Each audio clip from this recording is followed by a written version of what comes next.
Hi friends, welcome to the video. ഞാൻ ഇന്നിവിടെ ഒരു കൂന്തൽ തോരനാണ് ഉണ്ടാക്കാൻ പോകുന്നത്. അതപ്പം എങ്ങനെ ഉണ്ടാക്കുന്നതെന്ന് നമുക്ക് നോക്കാം.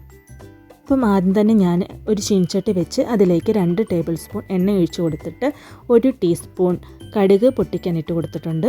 കടുക് ഒന്ന് പൊട്ടി വരുമ്പോൾ നമുക്കൊരു 2 പൂള് തേങ്ങ ഇതുപോലെ ചെറുതായിട്ട് കൊത്തി അരിഞ്ഞത് നമുക്ക് ഇതിലേക്ക് ഇട്ട് കൊടുക്കാം.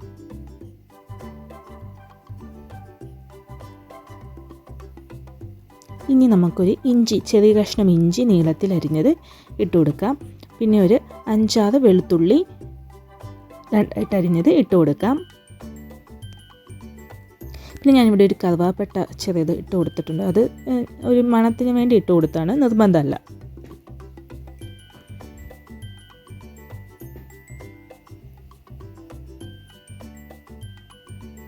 ഇനി നമുക്ക് ഒരു 2 തണ്ട് കറിവേപ്പില ഇട്ട് കൊടുക്കാം.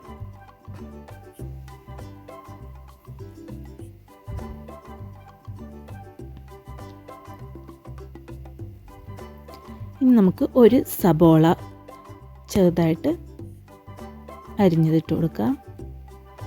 ഞാൻ ഇവിടെ ഒരു 5-6 കാന്താരി മുളകും കൂടി ഇട്ട് കൊടുക്കുന്നുണ്ട്. അത് നിർബന്ധമില്ല, നിങ്ങൾക്ക് പച്ചമുളകായാലും ഉപയോഗിക്കാം.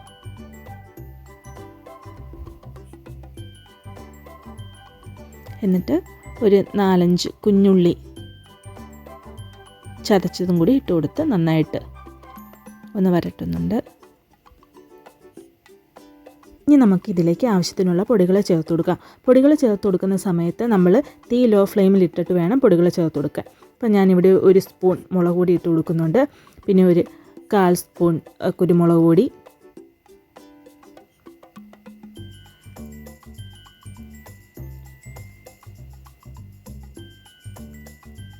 പിന്നെ ഗരം മസാല 1 സ്പൂൺ, പിന്നെ മഞ്ഞൾപ്പൊടി ഒരു 1/4 ടീസ്പൂൺ ഇട്ട് പൊടികൾ നമ്മൾ കരിഞ്ഞു പോവാതെ നന്നായിട്ട് ഇളക്കി കൊടുക്കണം. ഇനി ഇതിലേക്ക് നമ്മൾ കഴുകി വൃത്തിയാക്കി വെച്ചിരിക്കുന്ന കൂന്തൽ ചേർത്ത് കൊടുക്കാം. ഞാനിവിടെ ഒരു 1/2 കിലോ കൂന്തലാണ് എടുത്തിരിക്കുന്നത്. അത് നമുക്കിതിലേക്ക് ചേർത്ത് കൊടുക്കാം.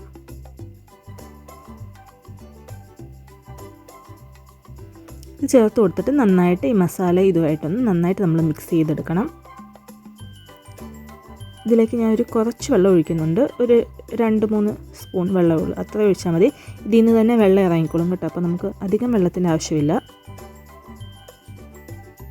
ഇനി നമ്മൾ ഒരു അരമുറി തേങ്ങ ചിരകി വെച്ചിരിക്കുന്നത് ഇതിലേക്ക് ഇട്ട് കൊടുക്കാം.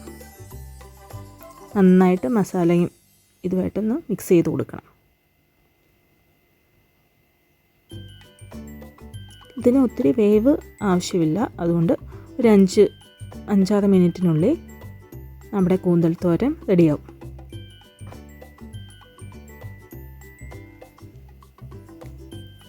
വെള്ളം ഒന്ന് വറ്റി വരണം കേട്ടോ. നമ്മുടെ കൂന്തൽ റെഡിയായിട്ടുണ്ട്. ഇനി നമുക്കിതൊരു ഇലയിലേക്ക് മാറ്റാം. അപ്പം കൂന്തലിൻ്റെ റെസിപ്പി നിങ്ങൾക്ക് എല്ലാവർക്കും ഇഷ്ടപ്പെട്ടെന്ന് കരുതുന്നു. അപ്പം വീഡിയോ ആദ്യമായിട്ട് കാണുന്നവരാണെങ്കിൽ ലൈക്ക് ചെയ്ത് ഷെയർ ചെയ്ത് സബ്സ്ക്രൈബ് ചെയ്യാൻ മറക്കരുത്. അപ്പം എല്ലാവരും ഇത് വീട്ടിൽ ഉണ്ടാക്കി നോക്കും.